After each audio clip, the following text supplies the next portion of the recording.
আপনার স্বামী আমার বউকে নিয়ে পালিয়ে গেছে। আপনার ভুল হচ্ছে, আমার স্বামী ঘরেই আছে। আপনার স্বামীর নাম তো মূলধন। একটু নিচে এসো তো। কি হলো তুলসী, আমাকে নিচে ডাকলে কেন? তুমি জানো না আমি সব সময় ভগবানের নামে বিভোর থাকি। সত্যি করে বল, আমার রাধা কোথায়? রাধা সে তো কৃষ্ণ প্রেমে মাতোয়ারা। ম্যাডাম, আপনার স্বামী তো সাক্ষাৎ সাধু, আমাকে ক্ষমা করবেন প্লিজ। তথাস্তু। ব্যাপারটা কিছুতেই আমার ভালো ঠেকছে না, এর রহস্য আমাকে খুঁজে বার করতেই হবে। শুনেছি বাবা লোকেশ্বর গোপন রহস্য বলে দিতে পারে। বাবা লোকেশ্বর, আমার স্বামীর কি অন্য মেয়ের সঙ্গে লাইন আছে? সুমন্তর, তোর স্বামীর ছবিটা বার কর।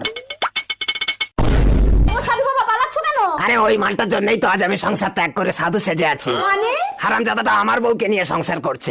আরে আমিই তো সেই তুলসী, তোমার বউ। না, এই সাধুর দ্বারা কিছুই হবে না, আমাকে এই রহস্য বার করতে হবে। এই তুমি কোথায় যাচ্ছ? নগর ভিক্ষে করতে যাচ্ছি তুলসী। তোমাকে নগর ভিক্ষে করতে হবে না, দাও আমি যাচ্ছি। रुको जरा। রাধা বেরিয়ে এসো, পুরো ঘর ফাঁকা, আমি আর তুমি।